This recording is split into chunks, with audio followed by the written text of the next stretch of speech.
শামু দাঁড়া, আমার কথাটা শোন। শোনার সময় নেই রঘু দাদা, তারা আছে। কিন্তু গঙ্গার পাড়ে এখন যাচ্ছিস কেন?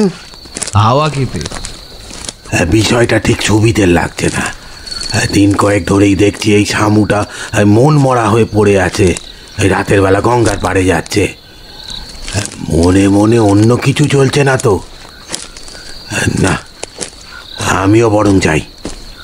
রঘুর পেছন পেছন শ্যামু পৌঁছে গেল ঝুসির গঙ্গার ঘাটে। তারপর রঘু দেখল শ্যামু তৃষ্ণার্তের মতো আওয়াজ করে নদীতে মুখ চুবিয়ে জল খেতে শুরু করলো। আর তার ঠিক পরের মুহূর্তেই একটা ভুরভুরি উঠল জলের ঠিক মাঝখানে।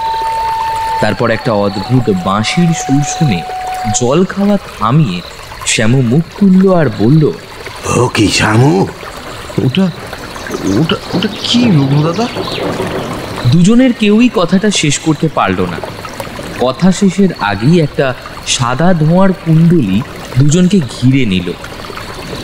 আর এই ঘটনার পরদিন সকালে রঘু আর শ্যামুকে খুঁজতে গিয়ে অন্যান্য চাষি ভাইয়েরা দেখে ঝুসির নদীর ঘাটে দুজনের গেঞ্জি আর ধুতি পড়ে আছে, কিন্তু কোথাও কোনো রক্তের দাগ নেই। ঘটনাটা হয়তো এখানেই থেমে যেত, কিন্তু ঘটনার জল গড়ালো যখন গ্রাম্য এই দুজন চাষির পর উত্তরপ্রদেশের প্রয়াগরাজ থেকে আসা এক সাংবাদিক জিতু কমলেরও একই অবস্থা হলো। এই বিষয়টা নিয়ে তখন চারপাশে একটা আলোড়ন সৃষ্টি হলো। আর এই আলোড়নের মাঝেই ঝুসি থানার ইন্সপেক্টর অজিতেশ বর্মন এই কেসটার তদন্তের ভার তুলে দিলেন সাব ইন্সপেক্টর অরিজিৎ ঘোষালের হাতে।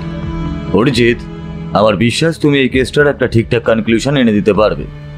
So, are you ready, young man? Of course, sir. It's my pleasure always, and I will try my best. ঝুসির রহস্য ফাইলটা নিয়ে রীতিমতো চোরকির মতো অরিজিৎ ঘুরছেন তার রুমে। ঝুসি থেকে তিনজনের অপহরণের বিষয়টার ইনচার্জে তিনিই আছেন। এতদিন ধরে এত কেস সলভ করেছেন, কিন্তু এই একটা কেসে এসে তার মাথা কিছুতেই যেন কাজ করতে চাইছে না। ঠিক কাজ করতে চাইছে না বললেও ভুল হবে। তিনি যতবার সরজমিনে তদন্ত করতে যাচ্ছেন ততবার একটাই কথা সেখানকার স্থানীয় মানুষজন বলছেন, ওই তিনটে মানুষের হারিয়ে যাওয়াটা ভুতুরে কাণ্ড গো বাপু। নইলে দেখো না, বাঘ নয়, শিয়াল নয়, মানুষ দুটো রাতারাতি উবে গেল, আর তাদের পোশাকেও এতটুকু রক্ত নেই। তুমি যে মিছি মিছি কেন এত জিজ্ঞেস করছো বুঝতে পারছি না বাপু। ভূত ভূত আর ভূত, বারবার এই একই কথা কেন উঠে আসছে? অদ্ভুত ব্যাপার, গ্রামের মানুষগুলোর নিজেরা কিছু লক্ষ্য করেনি, আর তদন্ত করতে গেলে ইললজিক্যাল কথাবার্তা বলছে। আচ্ছা, এমনটা নয় তো এদের মধ্যেই কেউ এই বিষয়টার সঙ্গে জড়িত, তাই একটা অলৌকিক ব্যাপার তৈরি করতে চাইছে যাতে পিঠ বাঁচাতে পারে? কথাগুলো ভাবতে ভাবতেই ফোনের রিসিভারটা তুলে নেন অরিজিৎ। হ্যালো মনোজ, শোনো, কালকে ঝুসিতে অপহরণ হওয়া তিনজনের মিসেসকে থানায় আসতে বলবে, ঠিক আছে?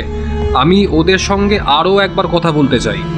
স্যার, আপনি কিন্তু কেসটা নিয়ে ফালতুই ভাবছেন। আমার মনে হয় কেসটা ক্লোজ করে দেওয়াই উচিত হবে। মনোজ, তুমি হয়তো জানো না, আমার নামের মানেই হচ্ছে যে আমি শত্রুদের মুখে বারবার ছাই ফেলে কিন্তু জিতে যাই। আর আমার দীর্ঘদিনের ক্যারিয়ারেও এটার অন্যতা হয়নি, এইবারও হবে না। তুমি ওদের খবর পাঠাও, জলদি খবর পাঠাও। স্যার, যেটা আপনি ভালো বুঝবেন, তবে আমার মনে হচ্ছে কেসটার ওজন থাক বা না থাক, এই কেসটাতে বেশ কিছু সমস্যা তৈরি হবে। কারণ স্থানীয় মানুষজন বিষয়টাকে বারবার ভূতের আখ্যা দিচ্ছে, তাদের থেকে কোনো রকম ক্লু আমরা পাচ্ছি না। আর আপনি যাদের সাথে আবার ইন্টারোগেট করতে চাইছেন তারা তিনজন সেই সময় ঘরেই ছিল, তাই ঝুসির গঙ্গা নদীর পাড়ে তাদের বরেরা মাতলামি করতে করতে কি করে উধাও হয়ে গেল সেই নিয়ে তদন্ত করার চাইতে নিত্যদিনের খাবারের জন্য লড়াইটা তাদের কাছে অনেক বেশি গুরুত্বপূর্ণ। জানি মনোজ, আর সেই জন্যই তো জানতে চাইছি, এরকম সাদামাটা জীবনের মানুষজন, চাষবাসের সঙ্গেই যাদের জীবন জড়িয়ে আছে, যারা রাজনীতি অবধিও জানে না, যারা ধর্মে ধর্মে ভেদ করে না, চাষ করতে করতে ক্লান্ত হয়ে গেলে অন্যের থালা থেকে পেঁয়াজ নিয়ে কামড়ে খায়, এমন সহজ সরল ধারার মানুষ দুটো রাতারাতি উবে গেল কি করে? তারপর জিতুর বিষয়টাও আমি মানতে পারছি না। বাঘ বা শেয়াল হলেও তো রক্ত কিছু থাকতো নাকি? তবে তো বিষয়টা ক্লিয়ার স্যার। ভূত।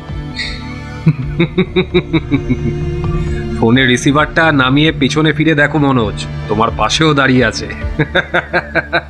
না স্যার, ভূতের সঙ্গেই তো ঘর করি। খাবারের প্রশংসা না করলে চিমটি, ঘুমানোর সময় গল্প না করলে কাতুকুতু, অফিসে গিয়ে ফোন না করলে সোজা অফিসে এসে হাজির হয়। এমন ভূত থাকতে আমার আর ভূতের ভয় নেই। তবে এই কেসটার একটা ইন্টারেস্টিং ফ্যাক্টর আমি নোটিস করেছি, যেটা আপনাকে বলবো করেও বলা হয়নি। কি? স্যার, ভূত এসে গেছে, কলিং বেল বাজাচ্ছে।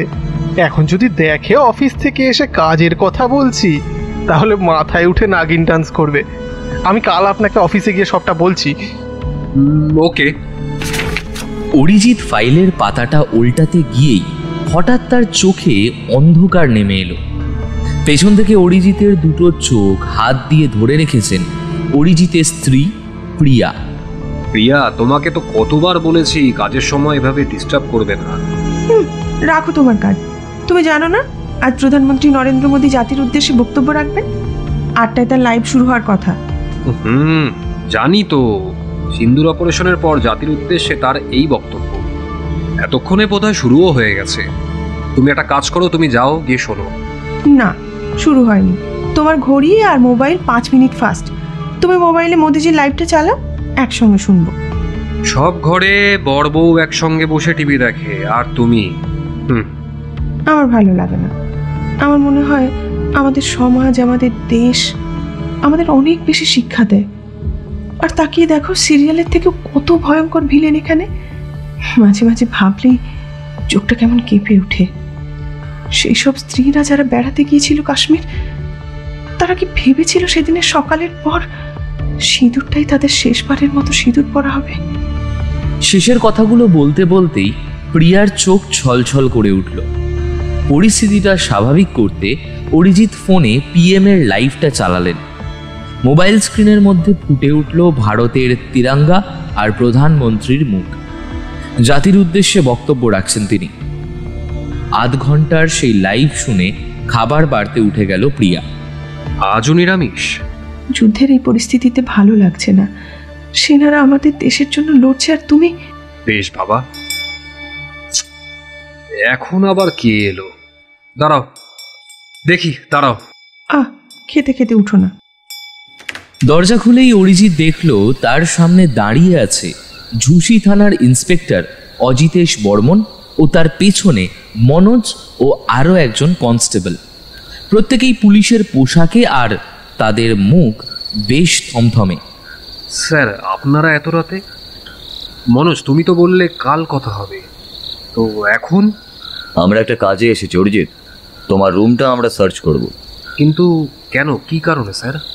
আমাদের কাছে খবর আছে যে তুমি কোনো কেসের তদন্ত করার জন্য মোটা অঙ্কের টাকা নাও ভিকটিমদের থেকে। এসব আপনি কি বলছেন স্যার? স্যার, আপনি তো নিজেই ওকে অনেস্টির জন্য পুরস্কার দিলেন, আর এখন? মিসেস ঘোষাল, অনেস্টি শব্দটা আপেক্ষিক। অরিজিৎ, আমাদেরকে কাজটা করতে দাও। Yes sir. সেই মুহূর্তে মনোজ আর একজন কনস্টেবল হরি রুমের মধ্যে ঢুকে ঘরের কোণা তন্ন তন্ন করে খুঁজতে লাগলো। ঘর থেকে 2 লক্ষ টাকার একটা হার্ড ক্যাশ পাওয়া গেল। টাকাটা পাওয়ার পর অরিজিৎ আর প্রিয়া দুজনেই রীতিমতো চমকে উঠল। স্যার, এই টাকাটা আমি... কি বলবে বলো? আমাদের কাছে কিন্তু প্রমাণ আছে। একজন প্রমোটারের কাছ থেকে তুমি এই টাকাটা নিয়েছো, তার বিরুদ্ধে আসা বধূ নির্যাতনের মামলা ধামাচাপা দিতে। স্যার, আমরা সত্যি এই টাকার বিষয়ে কিচ্ছু জানি না, কিন্তু বিশ্বাস করুন, আমার হাজবেন্ড অনেস্ট, ও এসব করেনি। মিসেস ঘোষাল, আপনার বক্তব্য আমাদের তদন্ত কমিটি পরে শুনবে, কিন্তু আপাতত তোমাকে 6 মাসের জন্য সাসপেন্ড করা হচ্ছে অরিজিৎ। তুমি নির্দোষ প্রমাণিত না হলে হয়তো এই সাসপেনশনের পিরিয়ড আরো বাড়তেও পারে। স্যার, আমার কথাটা একটু শুনুন, এটা চক্রান্ত। মনোজ, তুমি অ্যাটলিস্ট বলো, তুমি তো দেখেছো আমাকে প্রমোটারের কেসটাতে আমি কিভাবে সততার সঙ্গে কাজ করেছি। উনি টাকার অফার করলে আমি রিজেক্ট করি, তুমি তো ছিলে সেদিন। সরি স্যার, আপনি কি বলছেন আমি কিছুই মনে করতে পারছি না। মনোজ! অরিজিতের হাতে একটা সাসপেনশন লেটার ধরিয়ে সকলেই চলে গেলেন। আর হতভম্বের মতো দাঁড়িয়ে রইলেন অরিজিৎ। প্রিয়া তার কাঁধে হাত দিয়ে বলল, চিন্তা করো না, সব ঠিক হয়ে যাবে, ধৈর্য ধরো একটু।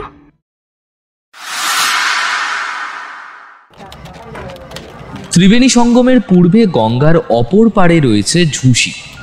এই অঞ্চল নিয়ে প্রচুর পৌরাণিক কাহিনী আছে, ইতিহাসেও জলজল করে এই অঞ্চলের নাম। কিন্তু বর্তমানে এই অঞ্চল নিয়ে একটা ভৌতিক পরিবেশ তৈরি হয়েছে। দেশের সমস্ত মিডিয়া সেই নিউজ কভার করতে উঠে পড়ে লেগেছে। অনেকেই তাদের অভিজ্ঞ সাংবাদিকদের ক্যামেরা সমেত বিষয়টা তদন্ত করতে পাঠিয়েছেন ঝুঁসিতে, কিন্তু কেউই আর কাজ সমাপ্ত করে ফিরে যেতে পারেননি। অদ্ভুতভাবে সকলেই নিখোঁজ হয়ে গেছেন। বিষয়টা নিয়ে আজ সকালেও আলোচনা হচ্ছিল দেশের সবথেকে রেপিউটেড চ্যানেল চক্রবাহক সংবাদ মাধ্যমের অফিসে।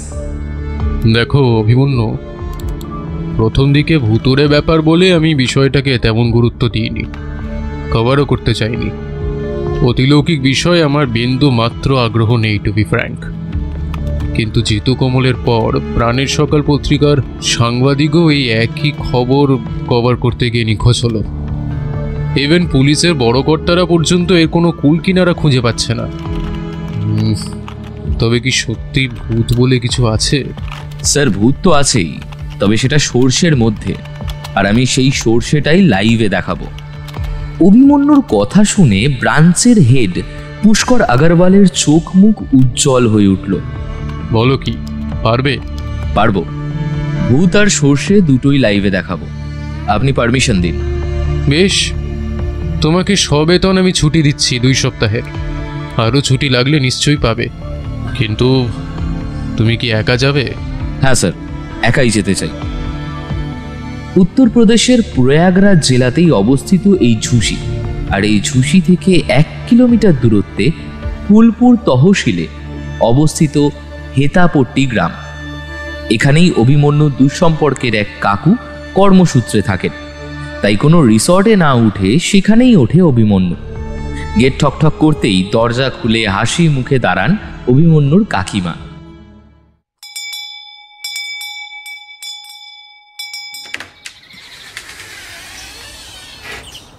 এতদিনের সময় হলো, এসো, কতবার বলেছি আসার কথা। যাক বাবা, তুমি যে এলে এতেই আমরা খুশি। চলো, তোমার কাকু ভিতরে আছেন। জানোই তো কাজে কত ব্যস্ত থাকি, মিডিয়া হাউসের চাপ বোঝোই তো। এখন দিন কয়েকে ছুটি পেলাম, তাই ভাবলাম ঘুরে আসি। তোমরা বারবার বলো, তাছাড়া এই জায়গাটা তো ঘোরার জন্য একদম আদর্শ জায়গা। হ্যাঁ বাবা, তোমার মায়ের তো কতবার ইচ্ছে ছিল আসার। হেতাপট্টির এত কাছে ত্রিবেণী সঙ্গম, কতবার বলতো একবার যাব, তোমার বাড়ি থেকে একবার মহাতীর্থ ত্রিবেণী সঙ্গম দর্শন করব, কিন্তু সময় আর হলো না। অকালেই দিদি চলে গেলেন, তাও যদি তোমার বিয়েটা দেখে যেতে পারতেন। আরে বিয়ের বয়স তো আর পেরিয়ে যায়নি, মন হলে করবে, আর না হলে bachelor life is the best, বুঝলে? এই তুমি আসার সঙ্গে সঙ্গেই ওভাবে ওকে প্রশ্ন করে হাঁপিয়ে তুলো না, একটু জল মিষ্টি দাও। তাছাড়া ও তো রইল, পরে ওই সব নিয়ে কথা বলা যাবে। অভিমন্যু কথা বলতে বলতে ডাইনিং রুমে চলে এসেছিল। কাকুর পায়ে প্রণাম করে সে বলল, হ্যাঁ আমি ঠিক আছে কাকু। কাকিমার কথা শুনে এতদিন পর বেশ ভালোই লাগছে। মা চলে যাওয়ার পর তো কেউ এইভাবে বলে না। এসো, ঘরে চলো। এই বসো। শোনো, তুমি আসবে শুনে তোমার দাদা রুকু সে তো বিশাল খুশি। ওই তোমাকে গাইডের মতন সবটা দেখিয়ে দেবে, কেমন? তুমি চিন্তা করো না। কাকু, এইসবের কোনো দরকার ছিল না। আমি একটু ফটো তুলতাম, আর আমি একাই সবটা ম্যানেজ করতে পারবো। আরে সে তো জানি ভাই, কিন্তু তোমার লাইভ শুনে শুনে আমি একেবারে তোমার ফ্যান হয়ে গেছি। তোমার সঙ্গ আমি ছাড়ছি না। দুজনের কথা বলার মাঝে অভিমন্যুর কাকু উঠে গেলেন। বাবা মাকে তুমি সবটা না বললেও আমি জানি তুমি কেন এখানে এসেছো। মানে তুমি কি বলছো?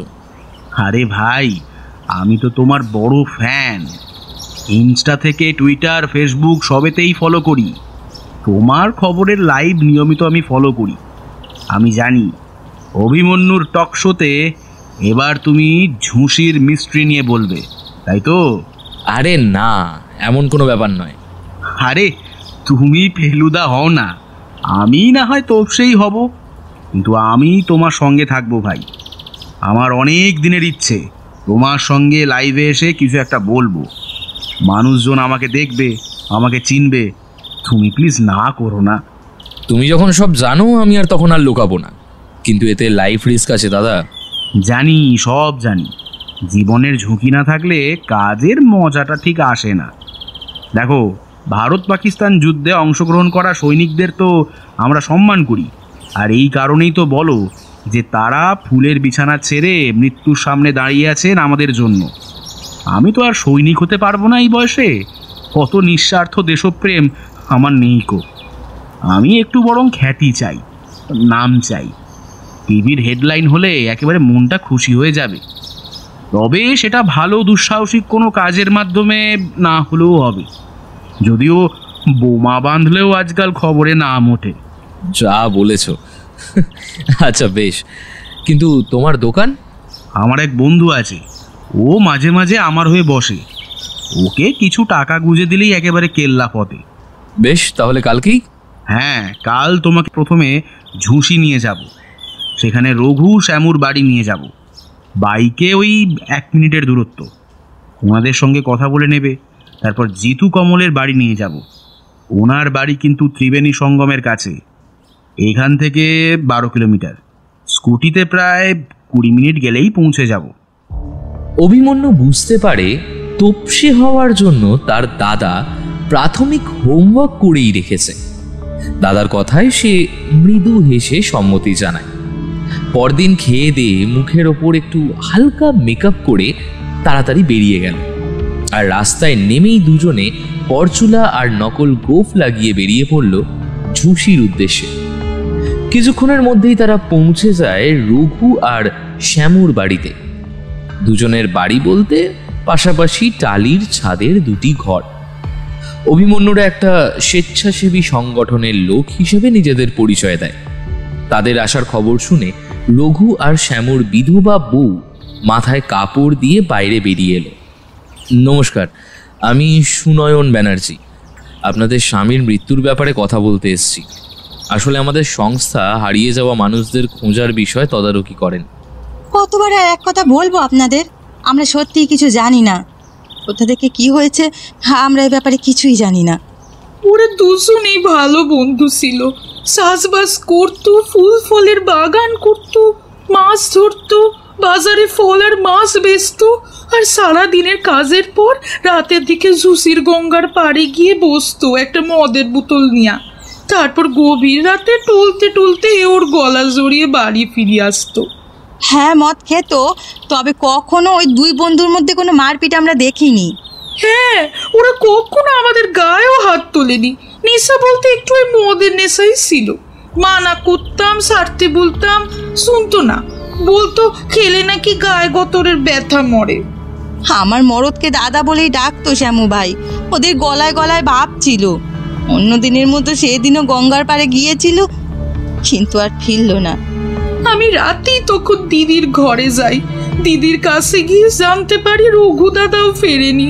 তবে দিদি বলে 2 ভাইতে হয়তো মদ খেয়ে পড়ে আছে। তবে রাত বিরেতে তো আর বন্য জন্তুর ভয় আছে বলুন তো। তাই আমরা লোকজন সঙ্গে করে গিয়েছিলাম সেখানে, কাউকে পাইনি।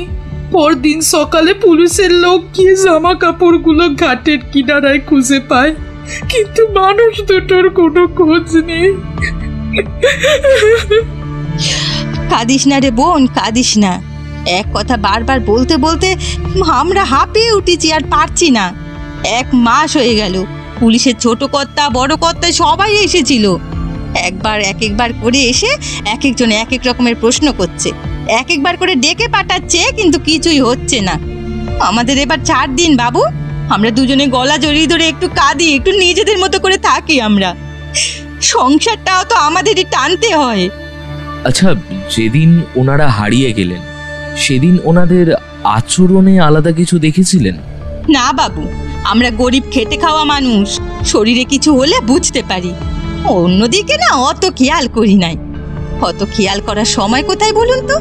বাড়িতে বাসুর, দেওর, শাশুড়ি, ছেলে, বর সকলের মুখে মুখে খাবার দেব, না বরের দিকে চেয়ে বসে থাকবো? এই এক কথা পুলিশের ছোট কর্তাও শুধিয়েছিলেন। আমরা সত্যি এত বুঝি না বাপু, আমরা এখনো এও কিনা তাও জানি না, তাদের কি হলো তাও জানি না।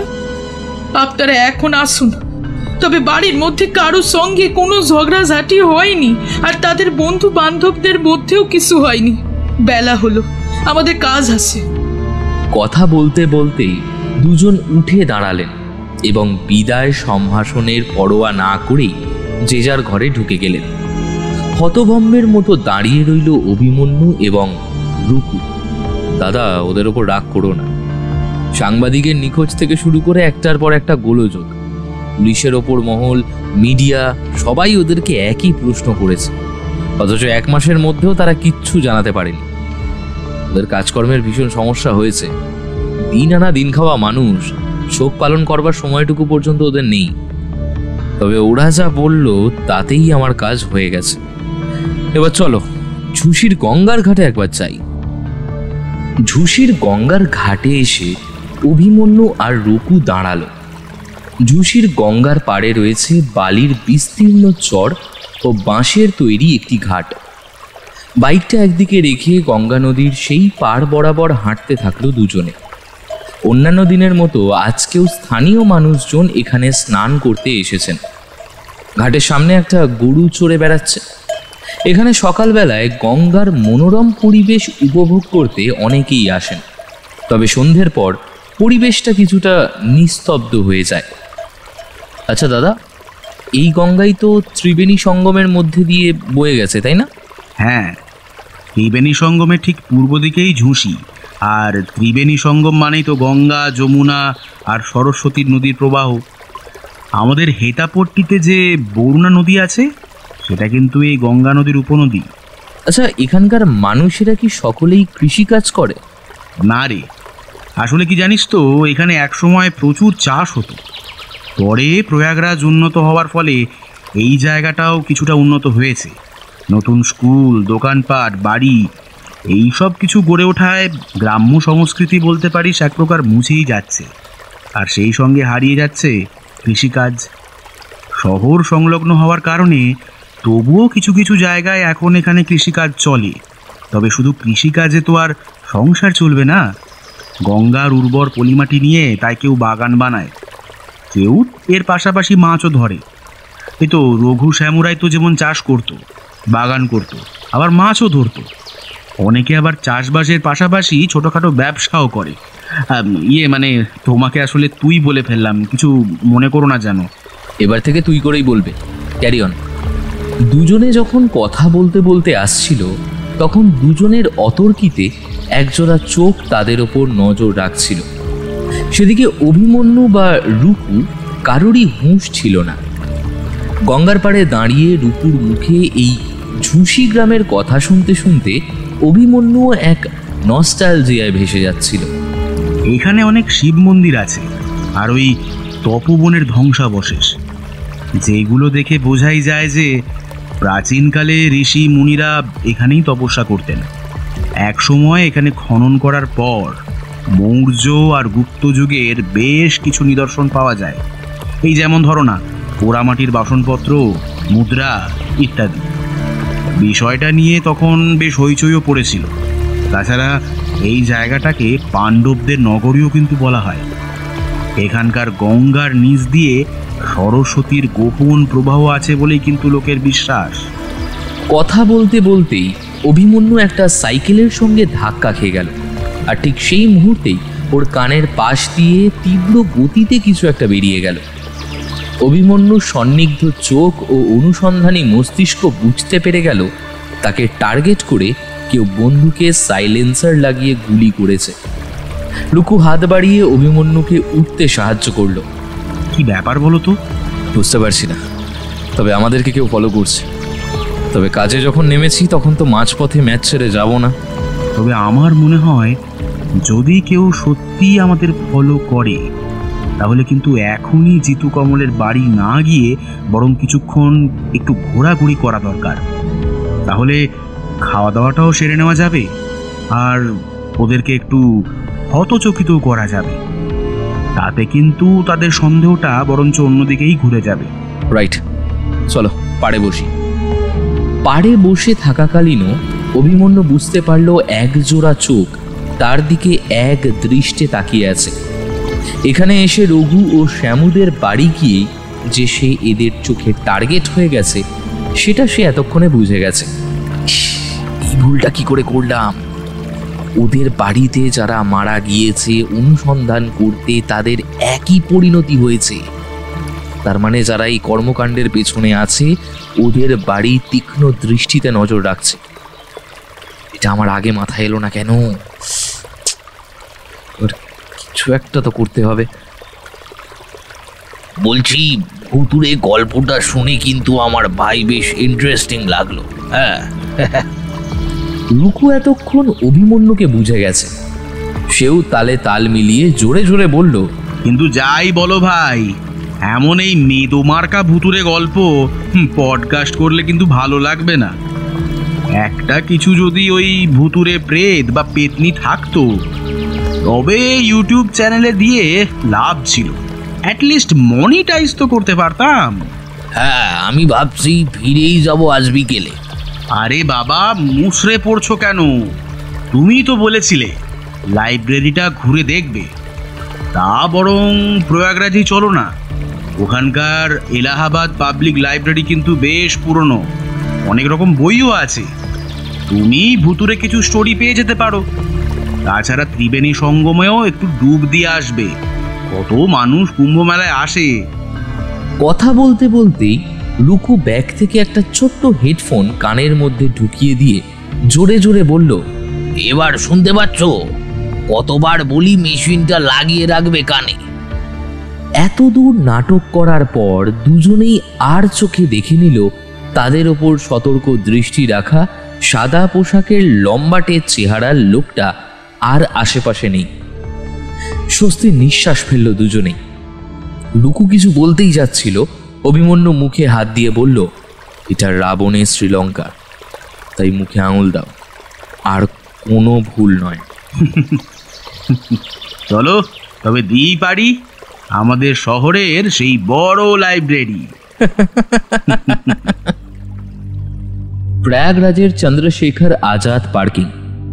1864 সালে প্রতিষ্ঠিত হয় আলাহাবাদ পাবলিক লাইব্রেরি।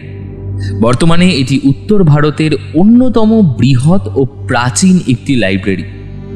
লাইব্রেরিটির স্থাপত্য স্কটিশ ব্যারোনিয়াল স্টাইলে তৈরি।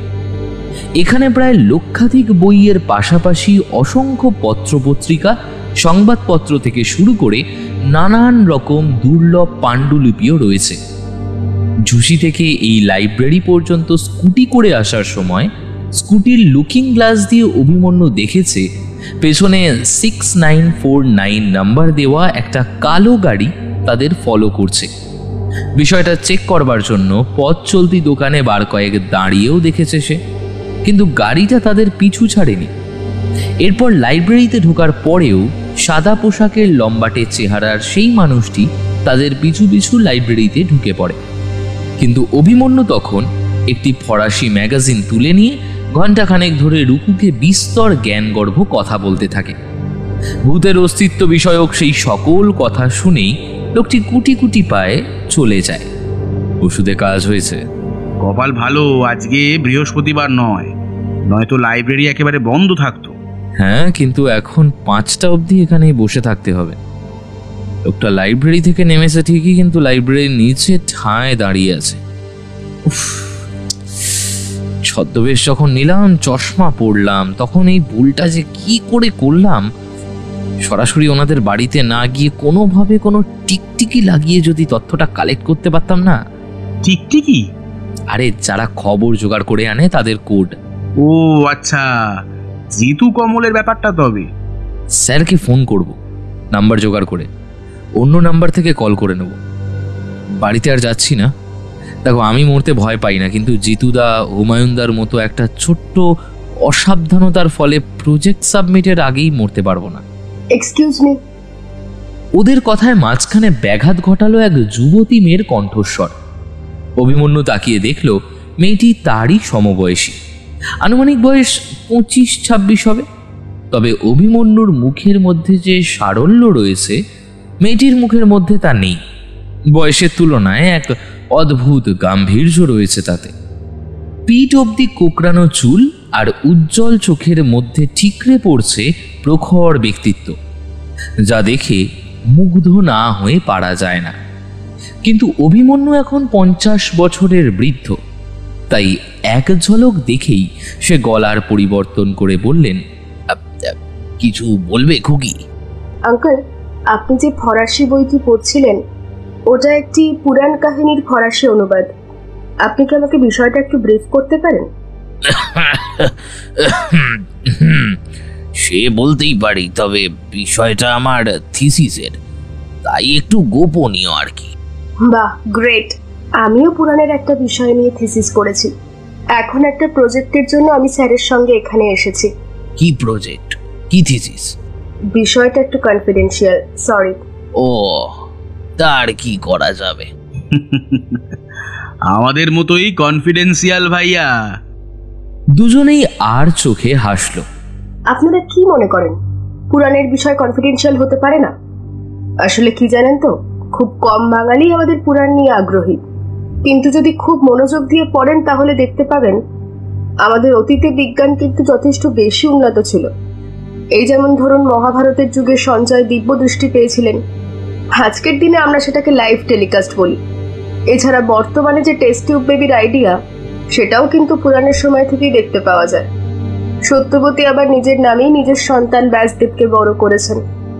অর্থাৎ সে সময় যুগটা ঠিক কতটা উন্নত ছিল আর ঠিক কতটা মেয়েদেরকে সম্মান করা হতো। শুনেছি রাম জন্মের আগেই রামায়ণ লেখা হয়েছিল। শুধু এটুকুই বলছেন কেন? কল্কি অবতার তো এখনো আসেননি, কিন্তু তার সম্পর্কে সবকিছুই বলা হয়ে গেছে। পুরাণের কিছু কিছু বিষয় গবেষণা করলে দেখা যায় বিজ্ঞানের সঙ্গে সেটা অঙ্গাঙ্গিভাবে যুক্ত আছে। সরি, আমি হয়তো একটু উত্তেজিত হয়ে পড়েছিলাম। আপনারা গুরুজন। না খুকি, তুমি যে নিজের সংস্কৃতির প্রতি এতটা শ্রদ্ধা রাখো জেনে বেশ ভালো লাগলো। তবে আমরা কিন্তু তোমাকে ছোট করতে কিছু বলিনি। আসলে আমাদের বিষয়টাও ভীষণ কনফিডেন্সিয়াল, তাই জন্য বললাম আর কি। আচ্ছা, চলি আজকে। এখনই চলে যাচ্ছেন? এখানে কিন্তু ইংরেজ সময়কার নানা রকম সরকারি রেকর্ড রয়েছে, প্রাচীন অনেক নথিও রয়েছে। আপনি কি আপনার সুবিধে মতো কিছুই পেলেন না? তা খুকি, তোমার নাম কি? মীরা। আসলে আমরা একটা স্বেচ্ছাসেবী সংস্থার সঙ্গে যুক্ত। সম্প্রতি একটা ইউটিউব চ্যানেল খুলতে চাইছি, ভৌতিক আবহের বলতে পারো। সেই নিয়েই কাজে এসেছি। এক জায়গায় গিয়েছিলাম, গল্পটা মোটেই ঠিকঠাক লাগলো না, তারপরে এখানে আসি। পরে কোনো দরকার হলে তোমার সঙ্গে যোগাযোগ করে নেব, কেমন? মীরা একটা কার্ড এগিয়ে দিল অভিমন্যুর দিকে। কার্ডটা নিয়েই অভিমন্যু ইশারা করলো রুকুকে, যার অর্থ লাইন ক্লিয়ার। এবার আমরা বের হতে পারবো বাড়ির দিকে। স্কুটিতে উঠে রুকু মুখ খুলল। ভাই, মেয়েটাকে দেখেছো? বেশ ইন্টেলিজেন্ট, তবে ওর থিসিস পেপারটা ক্লিয়ার নয়। তোমার মনে ধরেছে? ভালো, তবে আমার টাইপস নয়।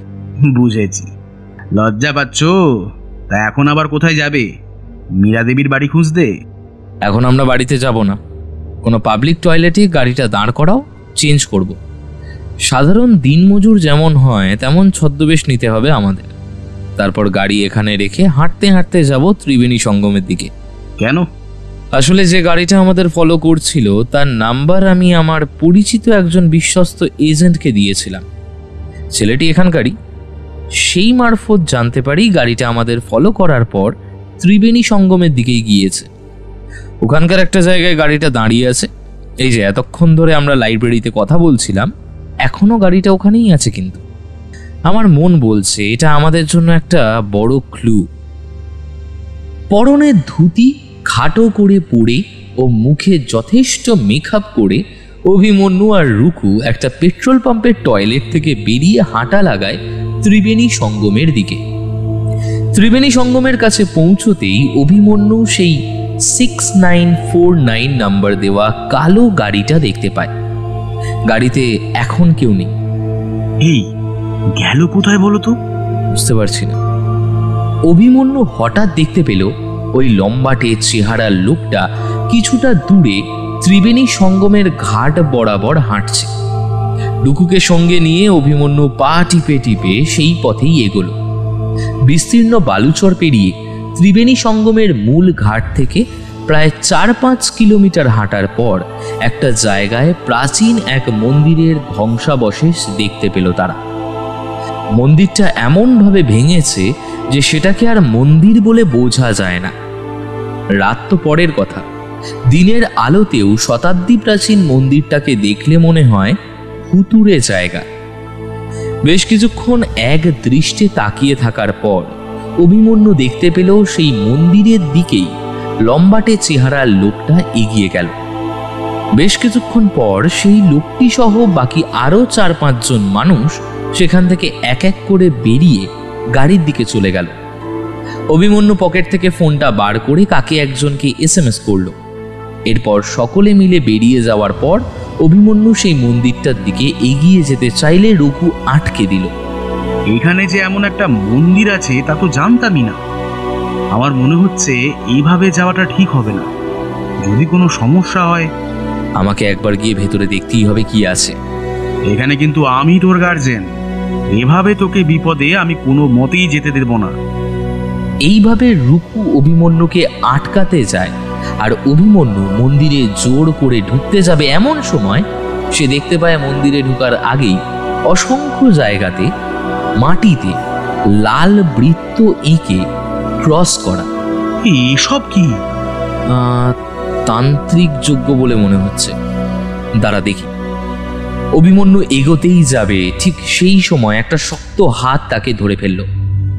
অভিমন্যু হাঁ করে তাকিয়ে দেখল একটা খ্যাপাটে গোছের লোক ময়লা ছেঁড়া একটা জামা পরে দাঁড়িয়ে আছে।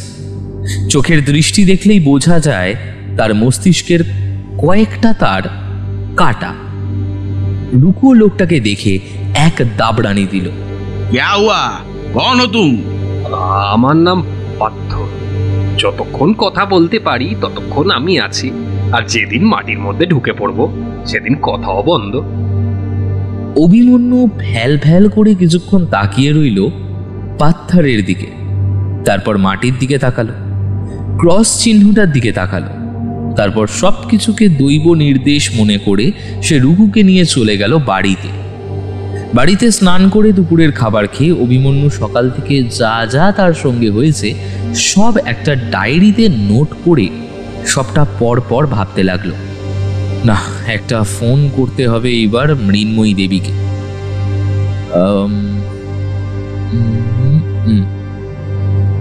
হ্যাঁ, হ্যালো, মৃন্ময়ী দেবী বলছেন? আমি অভিমন্যু। হ্যাঁ, জিতুর মুখে আপনার নাম শুনেছি, বলুন কি সাহায্য করতে পারি। দেখুন, আমার মনে হচ্ছে জিতু এমন কিছু একটা জানতো যে কারণে তাকে এইভাবে আপনি হারিয়ে ফেলেছেন। আপনি কি আমাদের কোনো রকম ভাবে সাহায্য করতে পারেন? দেখুন, আমি যেটুকু শুনেছি সেটুকু আপনাকে বলতে পারি। বলুন, শুরু থেকে শেষ অবধি বলুন। জিতু একটা বিষয় নিয়ে রিসার্চ করছিল। এই ত্রিবেণী সঙ্গম, প্রয়াগরাজ, এই সব কিছুর সঙ্গে পুরাণের একটা যোগাযোগ রয়েছে। সেই সব নিয়েই ওর গবেষণা চলছিল আর কি। তবে বিষয়টা কি সেটা সঠিকভাবে আমি নিজেও জানি না। তবে একজন মেয়ে ছিল যে ওর আন্ডারে কাজ করত, কি একটা যেন নাম ছিল মেয়েটার, মীরা। হ্যাঁ, মীরা। ও সবটা জানতো, মীরাই ওকে অ্যাসিস্ট করতো। আমার মনে হয় এই থিসিস পেপার চুরি নিয়েই কিছু হয়তো হয়েছিল। আপনি আমার আরেকটা সাহায্য করে দিতে পারবেন? বলুন। আপনি একদিন মীরাকে একটা কফি শপে ডাকুন। আমি সেখানে আপনার পাঞ্জাবি ভাই সেজে যাব আর ওকে কিছু প্রশ্ন করব। তবে আপনি ওকে শুধু আসতে বলবেন। তদন্তের জন্য আমাদের অনেক কিছু গোপন রাখতে হয়, তো তাই বলছি। ফোন করবার দরকার নেই। ও রোজ বেশ কয়েক ঘন্টা লাইব্রেরিতেই কাটায়। খ্রিস্টান মেয়ে, চার্চের ফাদারের কাছেই ও মানুষ। পড়াশোনা থিসিস নিয়েই থাকে। জিতুর সঙ্গে ওর লাইব্রেরিতেই আলাপ।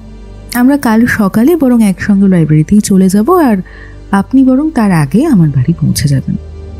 ফোনটা রেখে রুকুকে ডাকলো অভিমন্যু। কাল একটা 4 চাকা লাগবে, পাঞ্জাবির পোশাক এবং ছদ্মবেশ। তবে এইবার তুমি ড্রাইভার হিসেবে যাবে। ঠিক হ্যাঁ, তাহলে নব রূপে নব নামে ভাই আমার প্রেম করবে নাকি? আহা কি প্রেম! অভিমন্যু এই কথার কোনো উত্তর না দিয়ে আকাশের দিকে চেয়ে থাকলো এক দৃষ্টে। পরের দিন লাইব্রেরিতে সকাল 9টার দিকে গিয়েই মীরাকে দেখতে পেল তারা। মৃন্ময়ী দেবী কথা শুরু করলেন। মীরা, ও হলো সুরেন্দর সিং, আমার মাসির ছেলে। জিতুর ঘটনাটা শুনেই এসেছে। ও তোমাকে কিছু প্রশ্ন করতে চায়। ইয়েস স্যার, বলুন, আমি কি হেল্প করতে পারি? मीरा मैडम तुसी ये बताओ कि अमर भैया क्या लेके रिसर्च कर रहे थे? সরি স্যার, এটা তো বলা যাবে না, এটা ভীষণ গোপনীয়। अब ये रिसर्च की कंप्लीट হয়েছে? না, স্যার বলেছিলেন আমাকে পরের দিন গোপন সেই সূত্র বলবেন, কিন্তু তার আগেই উনি হারিয়ে গেলেন। সূত্রটা জানলে তাও না হয় আমি। আপনি যদি আমাকে সাহায্য না করেন तब थीसिस पेपर चोरी करने पर आपने हमारे भैया को मार डाला ये बोल के हम आपको फंसा देंगे। মীরার মুখটা এই কথা শুনে কঠিন হয়ে গেল। তারপর সে দৃঢ় কণ্ঠে বলল, তবে তাই করুন, আমি ব্যক্তিত্ব বিক্রি করি না। মীরা চলেই যাবে তখন অভিমন্যুর চোখের ইশারায় মৃন্ময়ী দেবী বললেন, আসলে আমি জিতু একটা ডায়েরি পেয়েছি, সেখানে অনেকগুলো সূত্র লেখা আছে, কিন্তু ঠিক বুঝতে পারছি না। ও সংস্কৃত বেশি চর্চা করতো, তাই তুমি যদি আমাদের একটু হেল্প করতে তাহলে সত্যিই খুব ভালো হতো। ঠিক আছে, আমি বরং ডায়েরিটা কাউকে দিয়ে দেব। এই সর্বনাশ করবেন না ম্যাম। এই রিসার্চ বহু বছরের তপস্যার ফল। এটা সফল হলে স্যারের নাম উজ্জ্বল হবে। আমি সেই চেষ্টাই করছি। अब हम सबके ख्वाहिश जब एक ही है तब আমরা একসঙ্গে হাত মিলালে কাজটা বহুত জলদি হয়ে যাবে না? মীরা একটু আগেই চেয়ার ছেড়ে উঠে পড়েছিল, এখন শেষের কথাগুলো শুনে আবার চেয়ারে বসে পড়ল। অভিমন্যু বুঝল মীরা এবার তাকে সাহায্য করবে। আমরা আসলে যা নিয়ে রিসার্চ করছি সেটা বলতে গেলে পুরাণ ও লোককথা থেকে গল্প শুরু করতে হয়। আমাদের সনাতন ধর্মে উল্লেখ আছে যে পুরাকালে দেবী সরস্বতী এখানে অন্তঃসলীলা ছিলেন না। গঙ্গা যমুনা নদীর মতোই তিনি দৃশ্যমান ছিলেন। দেবী গঙ্গা ও দেবী যমুনার সঙ্গে তুমুল ঝগড়া করে দেবী সরস্বতী একবার রাগ করেন। তখন থেকেই তিনি ত্রিবেণী সঙ্গমের মধ্যে প্রকাশিতা না হয়ে ভূগর্ভস্থ স্রোতের মধ্যে দিয়ে দুই নদীর সঙ্গে মিলে যান। এছাড়া আরও কিছু লোককথা আছে যেখানে ভিন্ন ভিন্ন মত পোষণ করা হয়েছে। তেমনি প্রয়াগরাজে একটি দুষ্প্রাপ্য প্রাচীন পুঁথি রয়েছে যেখানে বলা হয় দেবী সরস্বতী আসলে দেবী গঙ্গা ও যমুনার সঙ্গে কলহ করেননি, তার কলহ বেঁধেছিল সৃষ্টিকর্তা ব্রহ্মার সঙ্গে। ওই প্রাচীন পুঁথি অনুযায়ী ব্রহ্মা তার যাবতীয় শক্তিকে একটি কমণ্ডলে আবদ্ধ করে তা হাতের সাহায্যে চূর্ণ বিচূর্ণ করেন। এরপর দেবী সরস্বতীর স্পর্শে তা হয়ে ওঠে ব্রহ্মমাটি। আর এই ব্রহ্মমাটি হলো অলৌকিক শক্তির আধার। এই ব্রহ্মমাটি সৃষ্টিকে চালনা করার ক্ষমতা রাখে, কিন্তু অশুভ হাতে পড়লে এই মাটি হয়ে ওঠে অভিশপ্ত। জ্ঞানের দেবী সরস্বতী তাই চেয়েছিলেন এই ব্রহ্মমাটি দেবরাজ ইন্দ্রের পুরীতে, দেবাদিদেব মহাদেবের রুদ্রলোক, ভগবান বিষ্ণুর বৈকুণ্ঠ লোক ও ব্রহ্মদেবের ব্রহ্মলোকের মধ্যেই নিহিত থাকুক। কিন্তু সৃষ্টিকর্তা ব্রহ্মা এই মাটির কিছু অংশ পৃথিবীর একাধিক জায়গায় ছড়িয়ে দেন। দেবী সরস্বতী তখন রাগে এখান থেকে চলে যাওয়ার কথা ভাবেন, কিন্তু পরক্ষণেই তার মনে হয় ব্রহ্মমাটি যদি অন্য কারোর হাতে পড়ে তখন কি হবে। ব্রহ্মমাটির অভিশাপ ফলপ্রসূ করতেই তিনি প্রয়াগরাজে অন্তঃসলীলা হয়ে প্রবাহিত হতে শুরু করেন। আর এই ব্রহ্মমাটির উৎসই আমরা খুঁজছিলাম। প্রাচীন পুঁথিতে উল্লেখ করা একটা ব্রহ্মসূত্র ডিকোড করছিলাম। স্যার সিদ্ধান্ত নিয়েছিলেন এই মাটি পেলে তিনি পুরোটাই ভারত সরকারের হাতে তুলে দেবেন। আপনি যা বলছেন তা কি সত্য? ভগবান যদি সত্য হয়, শয়তান যদি সত্য হয়, তবে ব্রহ্মমাটিও সত্য, আর ব্রহ্মমাটির অভিশাপও। এই ব্রহ্মমাটি খুঁজবার জন্যই স্যার রঘুদাদা আর শ্যামদাদাকে ঠিক করেছিলেন, কিন্তু ওনারা স্যারের নির্দেশ না মেনেই সব জায়গায় খনন করতে শুরু করেন। তারপর দেখুন তাদের পরিণাম, অভিশাপ। কিন্তু আমার স্বামী? জানি না ম্যাম, তবে প্রাচীন সেই পুঁথি অনুযায়ী এই মাটি নিরপরাধ কারোর ক্ষতি করে না। স্যার হয়তো বেঁচে আছেন, নয়তো কি? নয়তো বুঝতে হবে ব্রহ্মমাটির লোভ তাকেও স্পর্শ করেছিল।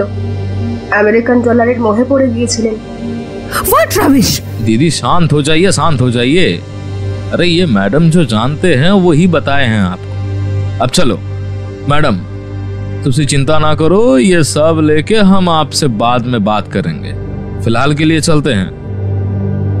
বাড়ি আসার পর অভিমন্যু বেশ কয়েকবার গম্ভীর হয়ে পায়চারি করছে, কিছুক্ষণ শার্লক হোমস পড়ছে, তারপর আবার লুকুকে কিছু না জানিয়ে গভীর রাতে একটা সাইকেল নিয়েই একা বেরিয়ে গেল।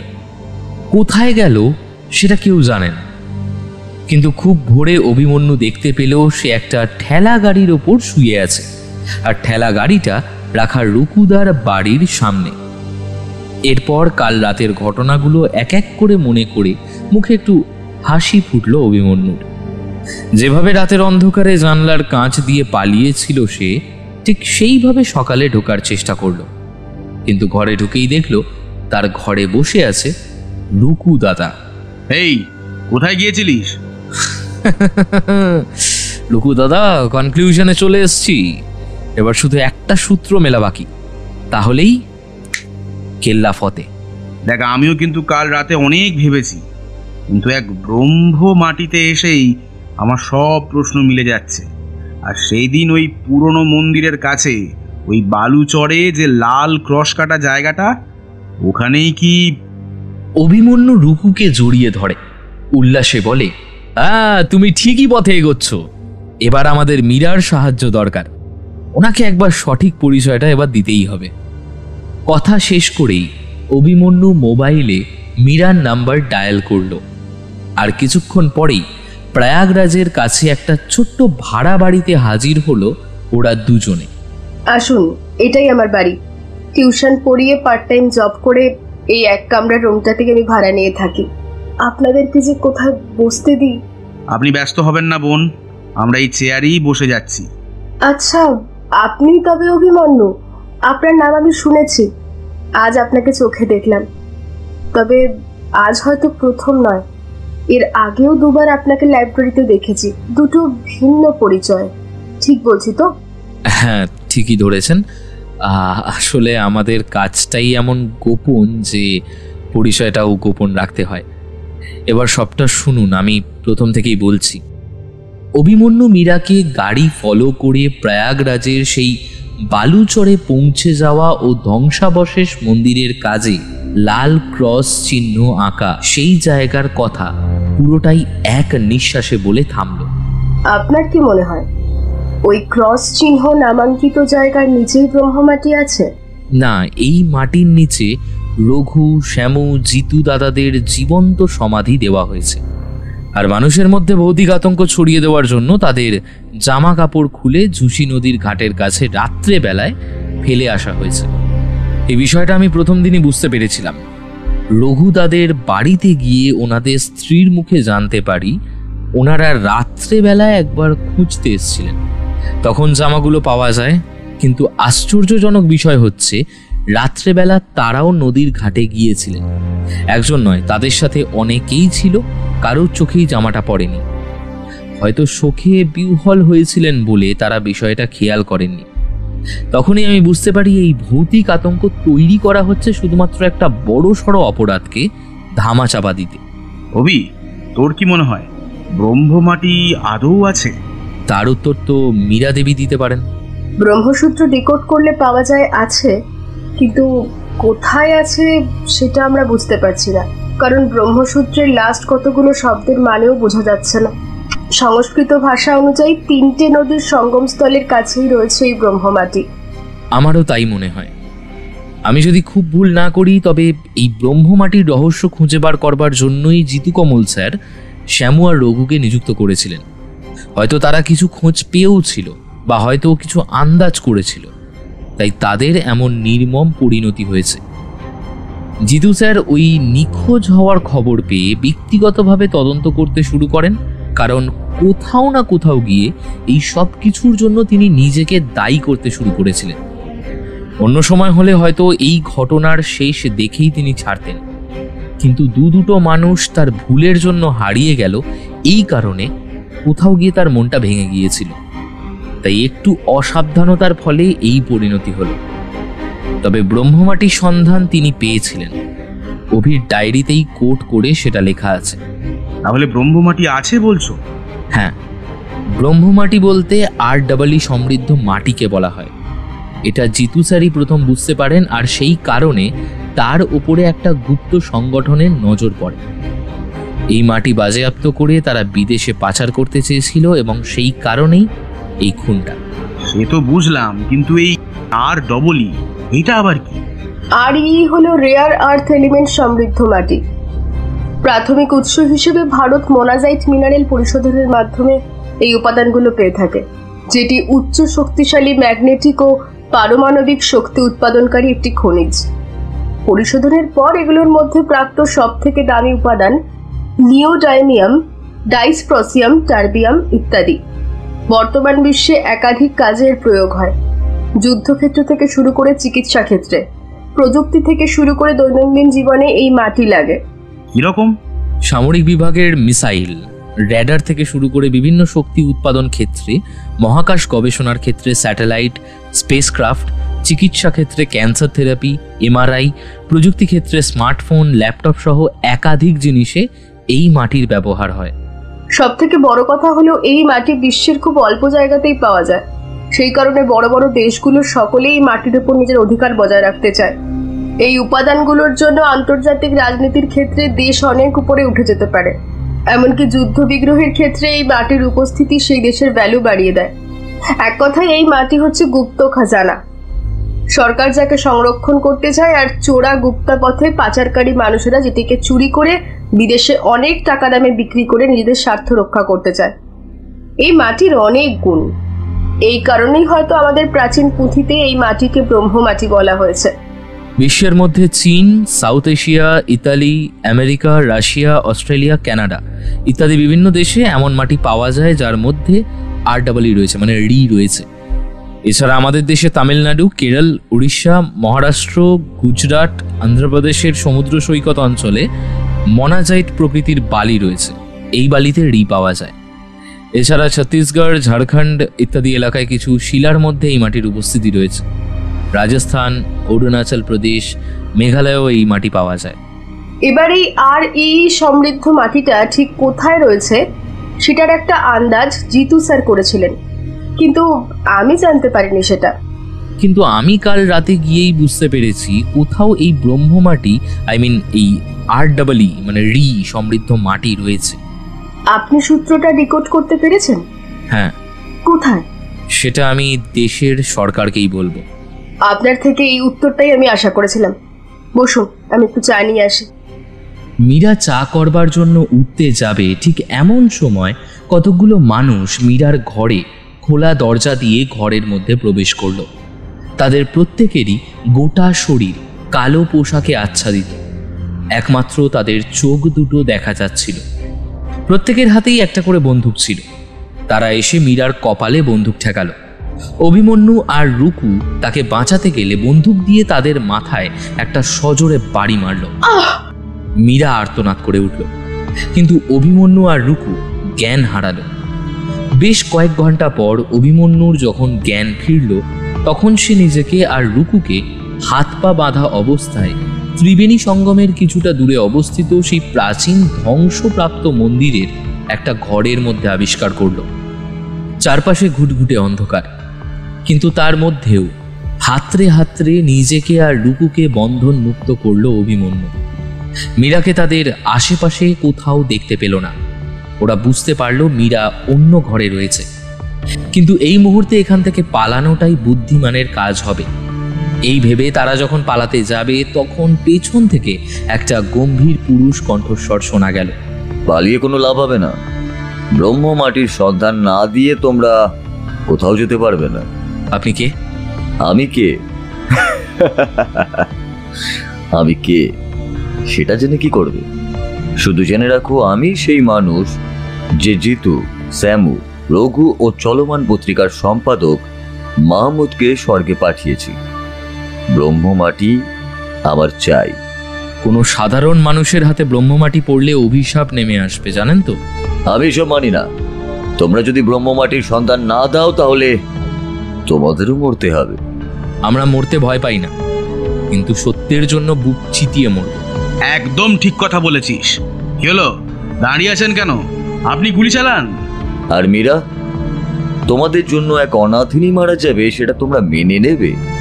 তোমরা না হয় সাংবাদিক, সত্যের জন্য জীবন দেবে, কিন্তু সে, দেখো, দেরি না করে তাড়াতাড়ি বলো যা জানো, নইলে মীরাকে আর জ্যান্ত দেখতে পাবে না। বেশ তো, তবে আগে মীরাকে নিয়ে আসুন। আপনার লোকেরা যে ইতিমধ্যেই তাকে মেরে ফেলেনি তার কি গ্যারেন্টি? বেশ, এই কে আছিস? মেয়েটার হাতের বাঁধন খুলে দিয়ে ওকে নিয়ে আয় এখানে। পর মুহূর্তেই অন্ধকার ঘরের দরজাটা খুলে গেল। একটা আলোর ঝলক মন্দিরের ঘরের মধ্যে প্রবেশ করল, আর তারপরই ক্লান্ত বিধ্বস্ত মীরাকে দেখতে পাওয়া গেল। মীরাকে দেখতে পাওয়ার পর অভিমন্যু একটু আশ্বস্ত হলো। অভিমন্যুকে দেখে মীরার মুখে একটা হাসি খেলে গেল, স্বস্তির হাসি। এই হাসির অর্থ একমাত্র লুকুদাই বুঝতে পারল। আর দেরি নয়, চুপচাপ বলো ব্রহ্ম মাটি কোথায়, নয়তো এই মেয়েটাকে তোমাদের সামনেই গুলি করে মেরে ফেলবো। না অভি, আমাকে মেরে ফেললেও বলবেন না, এরা কিন্তু সব শেষ করে দেবে। প্লিজ প্লিজ অভি, বলবেন না। মীরা। অভি, প্রেম তো ভালোই জমেছে দেখছি। আমারই ভালো। এই, কে কোথায় আছিস? রকিকে ছেড়ে দে এই মেয়েটার ওপর। রকিকে? আমার পোষা রডওয়েলার, আমার কথা খুব মানে। পরক্ষণেই একটা কালো কালারের লোমওয়ালা সেই রটওয়েলারকে ছেড়ে দিল কালো কাপড়ের মুখ ঢাকা সেই লিডার। মীরা আতঙ্কে কেঁদে উঠল। অভিমন্যু আর থাকতে পারল না। চোখের সামনে এই বিভৎসতা দেখা যায় না। ব্রহ্মমাটি এই প্রয়াগরাজে নেই। ঝুষির গঙ্গার ঘাটের কাছে একটা বিস্তীর্ণ বালুচর রয়েছে, তার মধ্যে প্রভূত পরিমাণে মাটি রয়েছে। ঝুষিতেও সেই সরস্বতী অন্তঃসলীলা হিসাবে রয়েছেন, কিন্তু সংস্কৃত শ্লোকে এটি সরস্বতী মাটির মধ্যে প্রবাহিত লেখা দেখে সবাই ভাবে বোধহয় সেটা প্রয়াগরাজ, তাই এই ভুলটা হয়েছে। এই ছেলেটার হাতে একটা সাদা পাতা আর পেন্সিল দিয়ে দে, ও সবটা এঁকে দিক। সবটা আঁকা হয়ে গেলে সেই গুপ্ত সংগঠনের লিডার, মুখ ঢাকা গম্ভীর কণ্ঠের অধিকারী সেই লোকটি ম্যাপ নিয়ে এলো। অন্ধকারেও তার মুখে একটা ক্রূর হাসি খেলে গেল। তারপর গুপ্ত সংগঠনের অন্যান্যদের উদ্দেশ্যে সে বলল, এদের তিনজনের হাত বেঁধে ঘরে ফেলে রাখ। খবরদার, আমরা না ফেরা পর্যন্ত পালানোর চেষ্টাও করবি না। চেষ্টা করলেই বাইরে থাকা রকি তোদের ছিঁড়ে খেয়ে ফেলবে। বাস, এদের এভাবে এখানে ফেলে রাখাটা কি ঠিক হবে যদি পালায়? এই মন্দিরের বাইরে সব জায়গায় আমার চোখ রয়েছে, এরা পালালেও বেশি দূর পালাতে পারবে না। চল, গাড়ি বের কর। ব্রহ্মমাটি খনন করে নিয়ে আসতে হবে তো। আমার এতদিনের ইচ্ছা আর এবার অবসান হবে। পরক্ষণেই ঘর অন্ধকার করে সকলে সদল বলে বেরিয়ে গেল।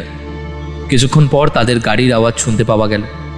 সকলে বেরিয়ে গেছে বুঝতে পেরে মীরা বলল, ওরা চলে গেছে, এবার আমাদের বেরোনোর একটা চেষ্টা করা উচিত। পুলিশকে জানালে ওদেরকে আটকানো যাবে, না হলে ওরা সমৃদ্ধশালী, ওই মাটি বিদেশে পাচার করে দেবে। আমার দেশের সম্পদ আমাদের বিরুদ্ধেই ব্যবহৃত হবে। আপনি কেন এমন একটা কাজ করলেন?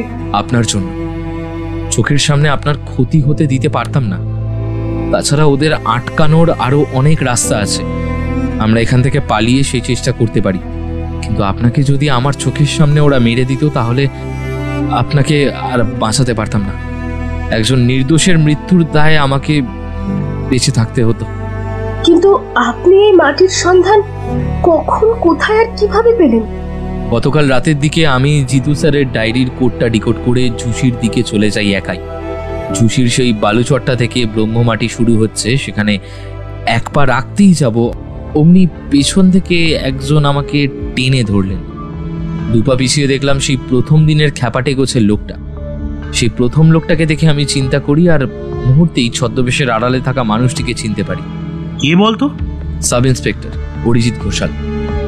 প্রথমে এই কেসের তদন্ত ওনাকেই দেওয়া হয়। এরপর উনি যখন তদন্ত করে বুঝতে পেরে গিয়েছিলেন যে এই সব নিরুদ্দেশ হওয়া ঘটনার পেছনে একজন সরকারি আধিকারিক রয়েছেন, তখন তাকে এই মিথ্যে কেসে ফাঁসিয়ে সাসপেন্ড করা হয় কয়েক মাসের জন্য। তিনি তখন নিজের স্ত্রীকে বাপের বাড়িতে পাঠিয়ে দেন, আর পাগলের ছদ্মবেশে এখানে ঘুরতে শুরু করেন। আমাকে প্রথম দিন দেখেই উনি চিনতে পেরেছিলেন, তাই আমাকে সব সময় সেভ করার চেষ্টা করেছেন এবং আড়াল থেকে নজর রেখেছেন। কিন্তু উনি তোকে ওইভাবে থামালেন কেন? ভেবে দেখো, উনি প্রথম দিনও বলেছিলেন ভেবে চিনতে পা না ফেললে মাটির ভেতর সিঁধিয়ে যাবে। আমরা ভেবেছিলাম লাল ক্রস আঁকা মাটির নিচে ল্যান্ডমাইন রাখা আছে, কিন্তু আসলে প্রথম দিন থেকেই আমাকে এই সংকেতটা দিতে চেয়েছিলেন। কি সংকেত? চোরাবালি। মানে আপনি যে ঠিকানাটা দিলেন ব্রহ্মমাটি নেই ওখানে? মীরা, আমার কাছে আমার দেশ সবার আগে। আমি দেশের জন্য মরতেও পারি, মারতেও পারি। দেশের সম্পদ আমি বাইরে পাচার হতে দেব না। আপনার দিকে রট ওয়েলারটা ছাড়লে আমি নিজে বাঁচাবার জন্য তার মুখোমুখি হতাম, কিন্তু দেশের সঙ্গে বিশ্বাসঘাতকতা করতাম না। যদি না ব্রহ্মমাটি যে জায়গাটায় আছে তার চারপাশ জুড়ে চোরাবালি থাকতো, আর কিছুক্ষণের মধ্যেই ওই চোরাবালিতে ঢুকেই গুপ্ত সংগঠনের লিডার সহ প্রত্যেকের সলিল সমাধি হয়ে যাবে। আর পুরাণে ব্রহ্মমাটির অভিশাপ বলতে ওই চোরাবালির কথাই বলা হয়েছে। ওই চোরাবালির মাঝখানে থাকা বালুচরের থেকে সংগ্রহ করতে গেলে উন্নত প্রযুক্তি লাগবে, তা কেন্দ্র সরকার ছাড়া সম্ভব নয়। আর কেউ গুপ্তভাবে কেউ ওই মাটি চুরি করতে গেলে সেই চোরাবালিতেই পড়ে যাবে। কি হলো মীরা, উঠে বসলেন যে? মীরা ততক্ষণে মাটি থেকে উঠে দাঁড়িয়েছে। অন্ধকারের মধ্যেও অভিমন্যু বুঝতে পারছে তার চোখ দুটো আগুনের মতো জ্বলছে। ঠিক পর মুহূর্তেই মীরা নিজের চুড়িদারের ভেতর থেকে একটা পিস্তল বার করে অভিমন্যুর মাথায় ধরল। আচমকা এই ঘটনাতে অবাক হয়ে গেল অভিমন্যু আর রুকু। গুপ্ত সংগঠন যদি মরে তাহলে তোমরাও কিন্তু বাঁচবে না, তোমাদেরকেও আমি মারব। আমার হাতে মরবার জন্যই ওরা তোমাদেরকে এখানে রেখে গেছে। কিন্তু বেশি দেরি হওয়ার আগে আমাকে লিডারকে ফোন করে সবটা জানাতে হবে। Don't move Abhimanyu. চালাকি করার চেষ্টা করে তোমার দাদাকে কিন্তু আমি এখানেই মেরে পুঁতে দেব। মীরা ফোনে কিছু একটা ডায়াল করতে গেলে ঠিক সেই মুহূর্তে অরিজিৎ সহ পুলিশের উচ্চপদস্থ বেশ কয়েকজন কর্মকর্তা সেখানে হাজির হলেন। হ্যান্ডস আপ মীরা, তোমার খেলা এবার শেষ। স্যার, মীরা? অভিমন্যুকে তুমি সবটা বলো অরিজিৎ। আসলে মীরাকে প্রথম দিন থেকেই আমার সন্দেহ ছিল, কিন্তু কিছু সন্দেহের কথা আমি তোমাকে বলিনি, কারণ আমি জানতাম দেশপ্রেম কখনোই তোমার ব্যক্তিগত ভালো লাগার ঊর্ধ্বে উঠবে না। আজ তুমি আবারও সেটা প্রমাণ করবে। মীরা, তোমাকে ফোন করতে হবে না, আমরা তোমাকে পুরো ব্যাপারটা লাইভ টেলিকাস্ট দেখাচ্ছি। তোমার গোটা পরিবার আর তোমার বাবার মৃত্যুটা নিজের চোখেই দেখে নাও। স্যার, মীরা কে? আর গুপ্ত সংগঠনের লিডারটাই বা কে? আর মীরার কি সম্পর্ক এইসবের সাথে? অভিমন্যু, এই গুপ্ত সংগঠনের মাথা হলো ইন্সপেক্টর অজিতেশ বর্মন, আর মীরা অজিতেশ বাবুর মেয়ে। অজিতেশ বাবু নিজেকে চিরকাল বিপত্নিক বলে পরিচয় দিয়েছেন বলে তার পরিবার সম্পর্কে কখনোই আমাদের সেভাবে জানা হয়নি, কিন্তু সত্যি তো এটাই, নিজের মেয়েকে তিনি নিজের থেকে দূরে রেখে মানুষ করেছেন। বলা চলে নিজের মেয়েকে হিউম্যান বোমা রূপে তৈরি করেছেন, যে কারণে মীরা একটু একটু করে ভালোবাসার ফাঁদে তোমাকে আর জিতুকে জড়িয়ে ফেলেছে। কিন্তু তোমার সততা তোমার ব্যক্তিগত ভালো লাগার ঊর্ধ্বে যায়নি, এবং তাই জন্যেই তুমি বেঁচে গেলে, বুঝলে? অরিজিৎ, তুমি যে নির্দোষ সেটা আজ প্রমাণ হয়েই গেল। তোমার সাসপেনশন আর নেই, বরং তোমার প্রমোশন হচ্ছে। আজ থেকে তুমি ঝুঁসি থানার ইন্সপেক্টর। Thank you sir. আর অভিমন্যু, বয়সে ছোট না হলে আমি তোমাকে প্রণাম করতাম, এত বুদ্ধি তোমার। বুদ্ধি আর কোথায় স্যার, বুদ্ধি থাকলে কি আর এই মায়ার জালে জড়িয়ে পড়তাম? কি করেছে আমি? ভাই, এটা হয়, আমিও কি বুঝতে পেরেছিলাম বল।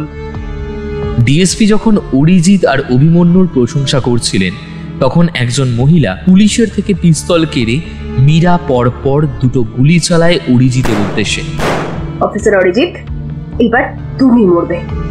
কিন্তু ঠিক সেই সময় কনস্টেবল মনোজ নিজেকে গুলি খেয়ে অরিজিৎকে বাঁচিয়ে নেয়। মনোজ! মীরা একটু দূরে সরে গিয়ে তৃতীয়বার গুলি চালাবার চেষ্টা করলে অভিমন্যু মীরার হাত থেকে পিস্তলটা কেড়ে নিয়ে তার দিকেই তাক করে। মহিলা পুলিশ কর্মীরা তখন এগিয়ে এসে মীরাকে ধরে। মনোজ, এটা তুমি কি করলে? কেনই বা করলে? স্যার, আপনি সৎ এটা জেনেও নিজের বউ আর বাচ্চার প্রাণ বাঁচাতে মিথ্যে সাক্ষী দিয়েছি। আজ এই উর্দিটার জন্য এটুকু করতে দিন। দেশের মানুষ জানুক আমি বেঈমান নয়, আর সব পুলিশ অজিতেশ বর্মন নয়।